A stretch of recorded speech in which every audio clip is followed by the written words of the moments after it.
Welcome, everyone. It is so good to see everyone back here on the channel, especially me. I'm sorry I have been absent for so many weeks. If you're on Instagram and saw my video last week, you know that my husband got COVID pretty bad at the end of May, and it was a long time getting over it. I wasn't even well enough to just come on here really and make a short video saying I'm sick. So I'm sorry about that. And then after that, one of my best friends ever passed away. So it just really had me out of things. And as usual, just scrambling with everything else. In addition, a lot of other issues going on. So thanks for your patience. I'm glad you're back here. I'm so excited to do this episode. It's one that I wanted to do for a long time. And it actually is going to be a series of episodes about Amityville, not one week after the other, but from time to time, I will do an episode about some aspect of the DeFeo murders, Amityville, the horror hoax controversy and all of that. But the reason I'm doing these shows is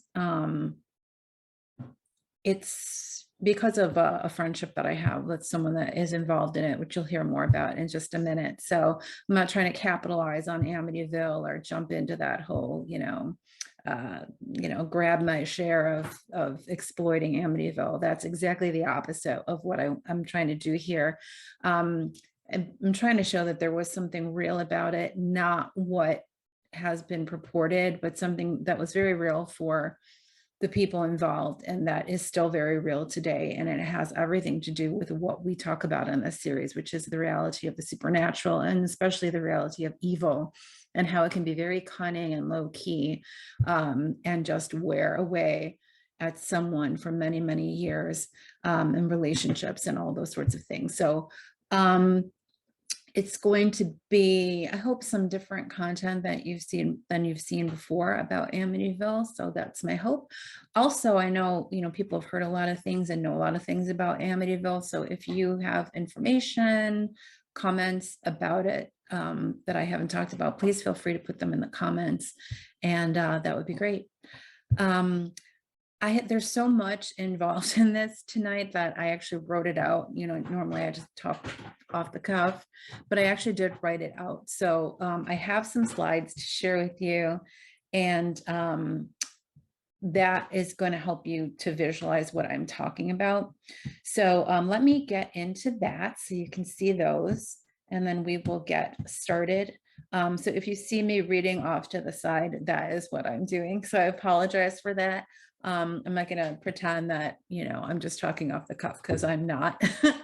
But I hope you do appreciate the fact that I have organized this, and that's why I'm doing that this way, because I want you to hear and get all the information that I want to share with you. So let me put on my glasses without further ado, and let's get started. The idea that there is nothing unusual, cursed, or occult about the village of Amityville, New York, and that it was always just a sleepy, innocent little village in southern Long Island, well, that's just not true. Now, whether or not you think there's any connection between the history of a place and the things that people later do there is up to you. But you cannot deny, at least I don't think you can, that there have been a lot of strange goings on in the area of Amityville, and that much of it has been connected either authentically or at least in local legend to the occult, and in particular to the practice of witchcraft and demonic worship or Satanism. I first became interested in the occult history of Amityville and southern Suffolk County, Long Island, after talking with my friend, Chris Coratino. Now, if you attended our paranormal conferences in Chicago, you might have met Chris or certainly seen him speak. He is one of the children of Kathy Lutz, who passed away a few years ago, and stepson of George Lutz. So he was a member of the Lutz family, one of the members of the family who lived through those infamous 27, 28 days in the 1970s, which led to the sensation that we now know as the Amityville Horror. No, Chris couldn't come on the show this week. I wanted him to be part of this episode, but he's dealing with some very personal stuff right now that's difficult. But he has promised to come on when things are worked out there. But tonight, in fact, I want to talk to you about something that Chris told me when he was in Chicago for our conference about Amityville. And that was that Amityville has some quality about it that is distinctly negative, or what you might even call evil. I would definitely call it evil. As we're talking, and of course we were at the Chicago Ghost Con when Chris and I were talking, he brought up a very famous Chicagoan with ties to Amityville when he was talking about this phenomena of this negative energy or evil centered in Amityville. And he was talking about none other than Al Capone, believe it or not. I knew that Capone was originally from New York, but I had no idea that he had lived and worked in Amityville. And this was, in fact, where he really got his start in bootlegging on what was known as Rum Row. This was the eastern coast of the United States, from up in Maine all the way down along the eastern coast of the country. And this was the center of bootlegging for many years. I think I already said it was called Rum Row. And Capone worked for a place that Johnny Torrio from Chicago, and his partner owned, Frankie Yale's Harvard Club in Brooklyn. And he worked at a place owned by Torrio that was in Amityville. So he moved to Amity probably at the beginning of the 1919 summer resort season, because he rented a cottage, which was supposedly on South Ketchum Avenue. That name Ketchum will come up later in our talk. You, of course, you know all about Capone's bootlegging operations in Chicago, but you may not have heard before, and this is something that paranormal investigators talk about all the time, especially so-called ghost hunters, like I have been for many, many years. Drugs and alcohol can act like a giant magnet for the supernatural, for entities.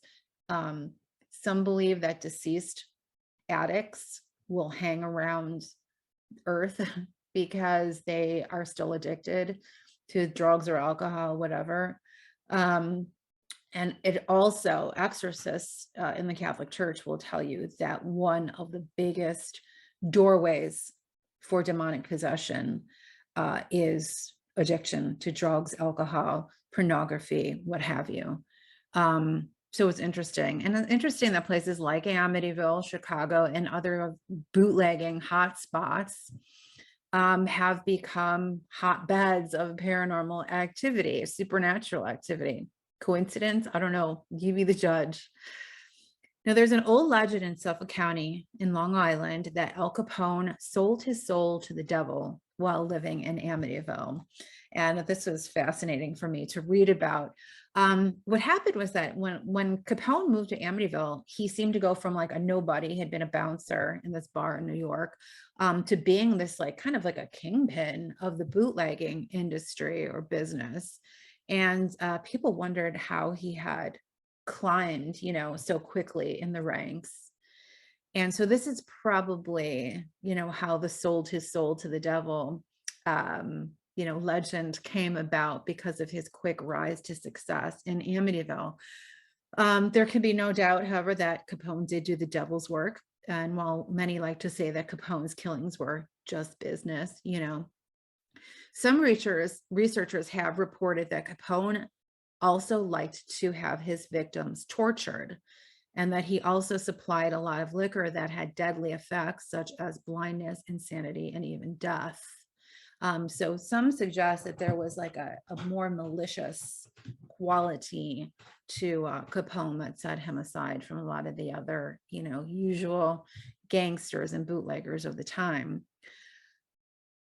Now, I'll tell you, as a Chicago paranormal investigator, I have long told the story of Capone seeing spirits later in life, something doctors attributed to his syphilis. But there are many questions surrounding this claim, including the fact that at least one other person claimed to have seen a spirit talking to Al Capone. This was in the old Lexington Hotel, where Capone had his headquarters in Chicago. Like the Lutz family would many years later, Capone claimed that the spirit that tormented him followed him all the way to California. They both said this, that the evil spirit, perhaps both of them that they picked up in Amityville, followed them all the way to California.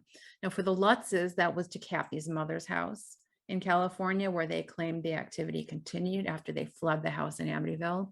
And for Capone, it was Alcatraz Island, where he was incarcerated. In fact, in a very Amityville twist of events, a fellow inmate of Capone's at Alcatraz claimed to see glowing red eyes while locked in a solitary cell near Capone. Interesting. Moving on. One of the most important areas on Earth, apparently, for witches is southern Suffolk County, New York, Long Island. Because it has a shoreline facing south to the Atlantic Ocean, the county receives an immense amount of sunlight, including in the wintertime. This light also reflects off the ocean. So it is just this resplendent place, even in the coldest months of the year, very different from most other places in the area. Now, the center of this area for a lot of the witchcraft talk is Fire Island. And the National Park Service says that Fire Island gets its name from the fact of this intense concentration of sun and a resulting phenomenon in which the bright sunlight kind of glistens or glows off of the foliage in the area. So it makes it looks like the surrounding area is actually on fire. Now, there are also legends about the Fire Island gets its name from the pirates that lit fires on the shore there to draw in unsuspecting boats, etc. But so it is actually kind of a sketchy history about the name, but there is definitely no doubt that Fire Island and its surrounds has become a center of witchcraft. Known as the god of the sun and the angel of light, Lucifer's followers are, though we associate them more normally with darkness, they're actually attracted to places where the sun is the brightest, especially in the wintertime, because a lot of their holidays are centered around sun and the worship of the sun. Now, coastal Suffolk County, where all of this winter sunshine is so apparent, has been a center apparently of witchcraft for generations. Additionally, one of the biggest holly and oak forests on Earth grows in Suffolk County, and this includes trees that are over 3 centuries old. The holly tree is a sacred tree for witches, as is the oak tree. They believe that the holly king and the oak king are twin spirits of the entity that we call Lucifer. So holly and oak forest, that's a twofer for sure, right? For worshipers of Satan. Now, many have claimed that the property on which the Amityville house was built was previously owned by a man named John Ketchum. You might have seen that come up in the sequels and also in a lot of the talk around the Amityville Horror. People have claimed that John Ketchum was a Salem, Massachusetts witch who settled in Amityville and was later burned.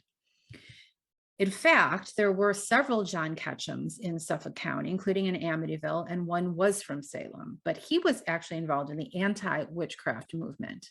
There was another John Ketchum who was involved in the occult and was practicing spiritualism, the practice of communicating with the dead. This Ketchum was friends with Isaac Post, who is the author of the book Voices from the Spirit World. And Isaac and Amy Post, his wife, belonged to the Hicksite Quakers, who were this rather infamous group of Quakers who were exiled from Massachusetts for witchcraft, probably because they were practicing spiritualism. Now, Hicksite was also, Ketchum was also a Hicksite Quaker that was practicing spiritualism. So this is probably why he was called a witch. But though many, including the late great paranormal researcher Hans Holzer, have tied a witch named John Ketchum to the High Hopes property in Amityville, to the house, It is still unclear if there is any connection at all to the property. There's certainly no, property lineage that shows that Ketchum was ever lived on the property, or that there was ever any kind of like ritual activity that took place on the property, or anything like that. So right now it's all very unclear. But though no John Ketchum was tried for witchcraft in Suffolk County, there were others who were. In fact, the earliest case of alleged demonic possession and murder in Suffolk County, New York, took place almost 300 years before Ronnie DeFeo claimed that he murdered his family at High Hopes because of demonic voices in the house telling him to do it. The trial of Goody Garlick, an alleged witch, was one of only 2 times that New York State residents were tried for witchcraft, and both of these took place in Suffolk County. In 1657, Garlick was accused by members of the Edwards family, who were founders of the nearby town of Sayville, believed to be short for Salem Village, as the Edwards and their neighbors were from Salem, Massachusetts originally. This gets curiouser and curiouser, doesn't it? The only other New York witchcraft trial centered on 2 alleged witches who were charged with bringing about the death of one George Wood and his son. Now, witchcraft did not leave Suffolk County after the 17th century. In fact, centuries later, the first modern witch coven in the United States was founded in the town of Islip, also in Suffolk County, Long Island. The founder, Ray Buckland, is known as the father of witchcraft. He wrote the Book of Shadows, which, if you've been into the occult at all, you probably are familiar with this title. Very, very famous and influential book. Buckland met with none other than George Lutz. Yes, that's George Lutz. In the town of Bayshore on Long Island, the year before the Lutzes moved into the Amityville house, because George wanted to learn about witchcraft. And Chris is going to talk about this when he comes on the show. The Doors, the rock group, the Doors, Jim Morrison, their frontman, his wife, Patricia Keneally Morrison, is a professed witch, and she's from the same town that the village of Amityville is in, and that is the town of Babylon, New York. Interesting name, isn't it? Another interesting name. Morrison was influenced by, you could probably guess, the witch Ray Buckland, who had introduced George Lutz to witchcraft. And at their wedding, Morrison and his bride, Jim Morrison and his bride, apparently drank each other's blood, a common practice among witches. Now, the southern part of Long Island is reportedly known to many as the Devil's Triangle, and has also been called the Devil's Playground for the serial killers and other psychopaths connected to it, especially those who have claimed to murder because of demonic influence. And this included David Berkowitz, the infamous son of Sam, who claimed to take his killing orders from this dog right here, his neighbor's dog, who he claimed was housing or was hosting a 6,000-year-old demonic spirit. Of course, we all know about Ronnie DeFeo, who died in prison last year in 2021 after serving just a fraction of his sentence for killing his entire family in the home that his father called High Hopes, and claiming, at least in one of his many stories, that voices in the house, demonic voices, told him to do it.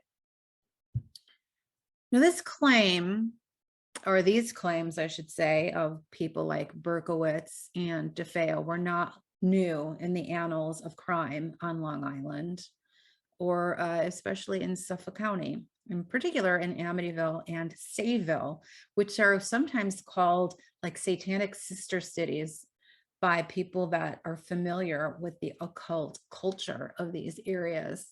They're often connected with each other.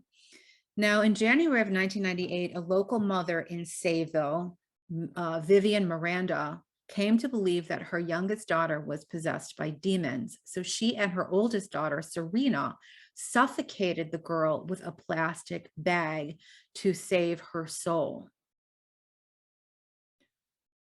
Would you believe that the victim, Charity Miranda, the younger sister, was a classmate in Sayville of Melissa Joan Hart, whose mother created the television series Serena the Teenage Witch. And of course, her daughter went on to star in it. Now, conspiracy theorists believe that it's no accident that the Hart family were from Sayville, Massachusetts, you know, a place where a lot of the people are descended from Salem, Massachusetts residents going back to the 1600s. Now, you might know that Hart is actually a very vocal Christian. She's a practicing Presbyterian. She's very vocal about her faith, raises her son in the faith.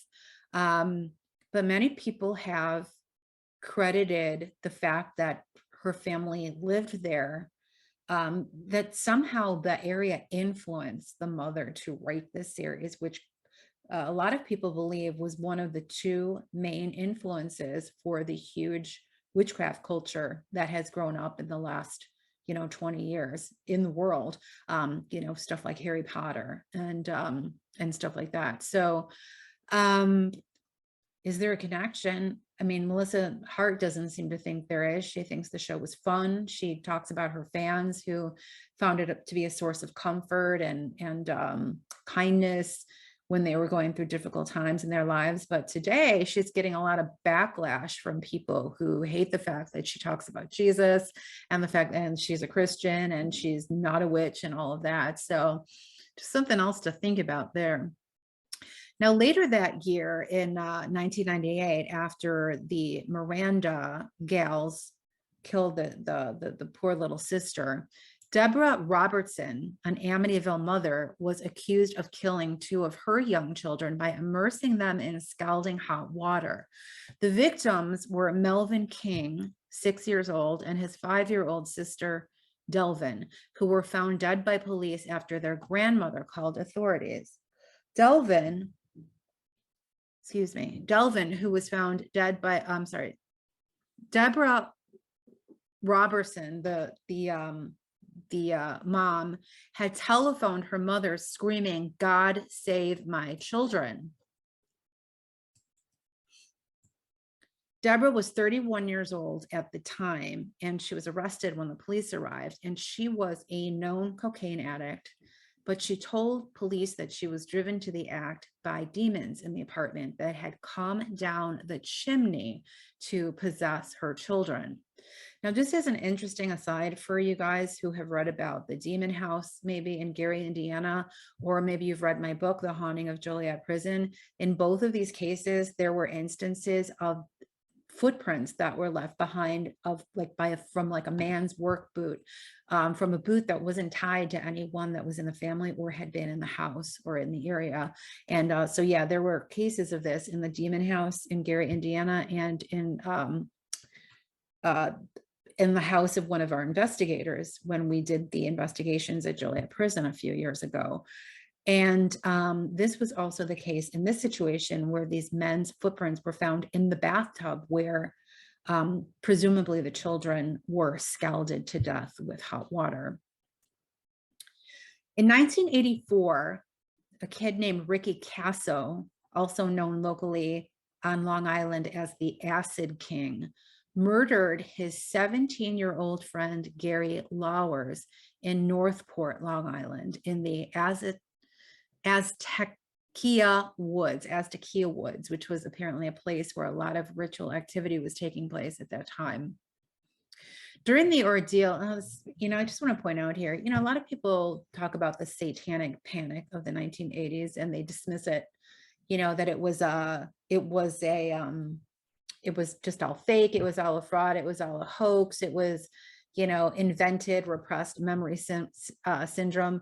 But we know now that that's not the case. And a lot of the things that were reported you know, a lot of local legends, as they were called, about satanic worship and sacrifice in the 1980s have turned out to be true and verifiable and investigated, and there have been convictions done after the cases were reopened. So don't let people tell you that, you know, the satanic panic was just a lot of, you know, Christian suburban people going crazy and making things up, because it wasn't. You know, of course there was some of that happened, but don't believe it. Don't believe it. It's part of this whole attempt to convince you that the devil's not real and that none of this stuff goes on. But I'm hoping you're seeing that there's a lot behind rumors about Amityville, at least, as well. While they were in the woods, apparently Casa was under the influence of LSD, and he and another friend that was part of this group gouged out Gary Lauer's eyes during a 3-hour torture session before stabbing him 17 times and forcing the boy to say, "I love you, Satan." Casso's interest in Satanism had begun when he read my fellow Chicagoan Anton LaVey's Satanic Bible. Now, if you don't know this, Anton LaVey was born in Chicago, and you know, he founded the Church of Satan, later moved to California, and he was a very big showman, you know, but he also was a philosopher, which was a lot of interesting, some interesting ideas. And he was very influential on a lot of people in these kinds of cases, including this kid, Ricky Casso. So Ricky Casso was tied to this local group of pot dealers who called themselves the Knights of the Black Circle. And Casso took part in rituals with the group, including meeting at the Amityville Horror House in April of 1984 to celebrate Walpurgisnacht, or Witches' Night. This is a big holiday in the pagan communities. And at one point, finally, Casso's parents had him committed to the former Amityville Asylum, now the South Oaks Psychiatric Hospital. Casso later confessed to the murder and hanged himself. Suicide, like Casso's, has in fact been in the news in Amityville seemingly a lot more often than in most places, including ritual suicide. And it's not a recent phenomenon either. In fact, in 1931, Amityville made headlines all over the world because the police discovered that there was a secret suicide club in Amityville. The headline read, "Spinsters Arrest as Killer Reveals Suicide Club. Only 26 out of 50 members still alive." Now, this was a club in Amityville, which detectives called a suicide cult. And it was believed that 24 of the original 50 members had already killed themselves by this date in 1931, when a woman named Louise Schwartz, who was 57 years old, she was under indictment actually for the murder of her brother, who died under mysterious circumstances. And it was found that she had taken her brother's life, and also was planning to take her own life. And it was through the discovery of this woman's plot that they uncovered this strange suicide cult or suicide club in Amityville in 1931. Pretty crazy. I mean, this stuff is just quite crazy, don't you think? There were a lot of strange stories that they uncovered in this. They found that, in fact, first police thought it was all made up and it was not real. But then they found out that another member of the club, George Breitenbach, had gone home and hanged himself in the cellar of his home after the club's prayers had failed to cure him of some malady that he had. So apparently in this club, it was comprised of members that were ill, and they had a pact to kill themselves if after praying for one another, they weren't cured. Crazy stuff going on there, kids. Now, I'm sure you know by now that the film, The Amityville Horror, is at least based on a true story, though we don't know and probably never will know how much of it was true. But there's another very famous haunted house near the High Hopes house that you might not know has its origins in a real haunted house. And that was the house that inspired the blockbuster film Poltergeist. In fact, this house shares many facts, details, and legends with the High Hopes case, including a suburban family, unexplained events, a priest called in to bless the house, a Native American burial ground, a provoked Indian chief, and of course, a media frenzy that followed, right? Well, the house concerned these what parapsychologists call the Seaford, Long Island poltergeist. And this is a famous case in the annals of parapsychology, but most people only know of the case because of the movie, and they don't even know, as I didn't for many years, that the Poltergeist movie was inspired by a real house and a real case. Of course, Hollywood took a lot of liberties with the telling of the story, but there were a lot of strange things that went on in the Seaford case, including a lot of objects moving around and flying around. And kind of the hallmark thing about the case was that bottles of liquid in the house that were screwed, where the caps were screwed on tightly, they would pop off constantly. So that was kind of like the main thing that would happen all the time in this case. So very different from, the Hollywood movie, but there was a lot of activity that was witnessed by a lot of credible people, including reporters and who were credible at that time in the 1950s. And also legitimate researchers like the parapsychologist William Roll. If you don't know William Roll, he is now deceased. He was the preeminent researcher into poltergeist phenomena, and his book, The Poltergeist, kind of inspired the movie as well. Definitely you should read this book if you're into the paranormal, because in this book, Roll put forth his formulated theory that poltergeists are actually caused by poltergeist activity is caused by human agents, and it's some kind of electrical activity that's produced from the mind of someone who's living and not by disembodied spirits or demons.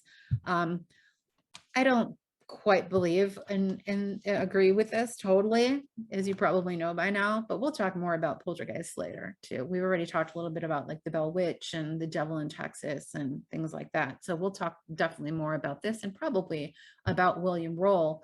In fact, certainly about William Roll, because one of his most important cases is going to be the subject of one of our future episodes. So this was the Herman house in Seaford, Long Island, and these were again events that were witnessed by a lot of people, and certainly people in Long Island began using the word poltergeist a lot long before any of the rest of us did, because this story was in the local papers every day. I mean, it was a sensation, even though most of the rest of the world didn't hear about it or about the case until it became the film. Incidentally, the Herman house, the Seaford poltergeist house that became Poltergeist, is located at 1648 Redwood Path in Seaford, New York, which is a mere 5 miles from the Amityville Horror House, the High Hopes house in Amityville, Long Island. I told you this is going to be good, didn't I? One of the most bizarre things about the two cases of High Hopes and the Seaford poltergeist house — I'm sorry about these terrible quality photos, you guys. This is just really obscure stuff, and there's not a lot of high quality images anywhere. Sorry, one of the most bizarre things about the two cases of High Hopes and the Seaford poltergeist house was that in both cases, many point to the same angry Indian chief as the source of the supernatural chaos. Salem, or Chief Takapasha, represented this broad coalition of Munsee-speaking peoples of Western Long Island in negotiations with the Dutch and English colonists going back to as early as the 1640s and then going ahead to as late as the 1690s. So he was the representative of the Munsee-speaking Indians in the area in negotiations for land with the predominantly the Dutch, but also the English. So over this period of more than 50 years, Takapasha was involved in the negotiation of many land use agreements and alliances between the indigenous people of Western Long Island and the Dutch and English colonial authorities. In 1643, he and several other Long Island Sockhams or chiefs signed an agreement with Englishmen from the Stamford outpost of the New Haven colony, allowing for the purchase of a town plot for the new settlement of Hempstead in territory claimed by the Dutch West India Company. Hempstead is like another kettle of fish. It's another hotbed of this kind of weird occult activity. So maybe for another day. In May of 1645, after the murder of 5 of his people by Hempstead settlers and the murder of 2 more captured Indians by the Dutch, Takapasha went to New Amsterdam to meet with William Kieft and to make peace with the Dutch. In 1644, the year before, the infamous Massapequa Massacre had occurred. And this was when John Underhill's men killed more than 100 Indians near present-day Massapequa on Long Island. It was said that the ground where the bodies were piled was stained red for 50 years afterwards, showing where the Indians had been buried. I've heard it erroneously said on some forums and things that this actually occurred where the Amityville High Hopes house is. It did not. In fact, and there's also talk that there was an Indian burial ground of some kind on the property, that Chief Takapasha cursed the land or was buried on the land, that his ghost is in the house, his evil spirit is in the house, and that the site of High Hopes was also a site where the Shinnecock Indians would send their mentally ill to die.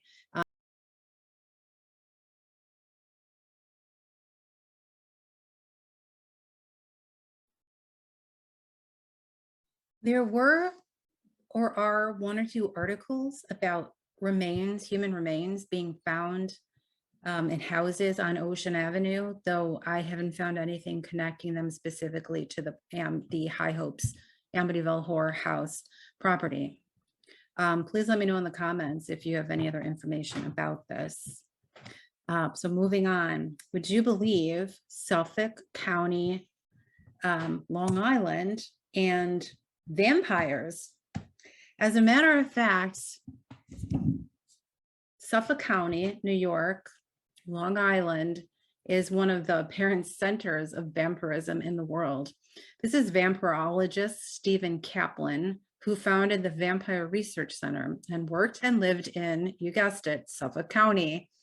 Kaplan came to be a great critic of George Lutz and the Amityville Horror hoax, as he was called it, along with many other people. Kaplan was in a very good spot, reportedly, for his research because of the hotbed of activity that Southern Suffolk County apparently is.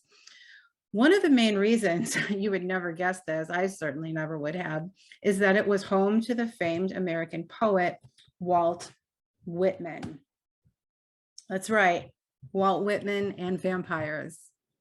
Walt Whitman, and not Vlad Tepes, Vlad the Impaler, was actually the inspiration for Bram Stoker's classic Gothic novel, Dracula. And I just found this out recently.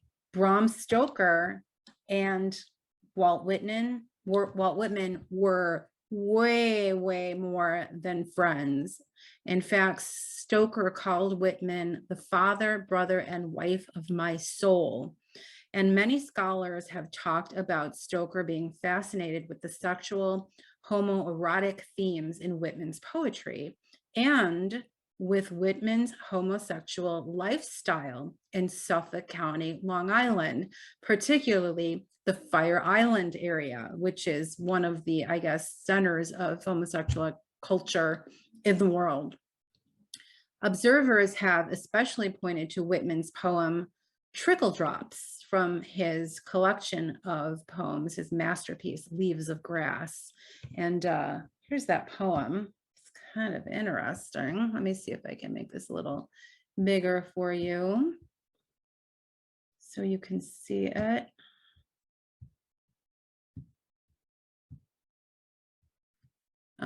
Guess not. I just did something completely different.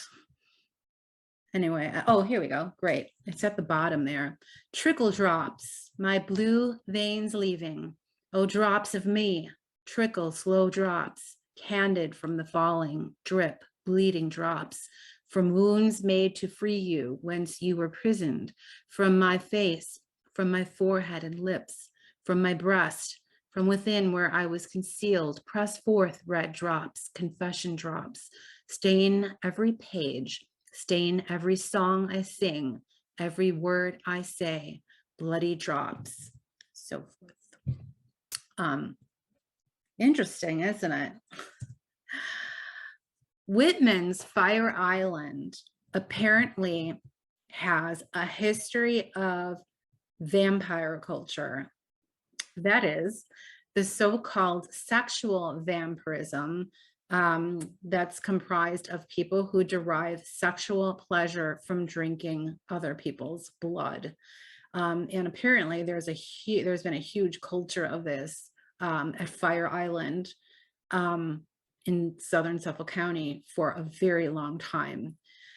One of the alleged participants in Suffolk County vampirism was the artist Andy Warhol, who spent his summers at Fire Island and who, as you may know, was shot with silver bullets by an angry activist and colleague who told police that Warhol, quote, had too much power over me, end quote. Thanks for being here with me tonight. It's always a pleasure to have you. I hope you think about all of these things and the reality of what a lot of people just call urban legends about Amityville and Long Island, New York.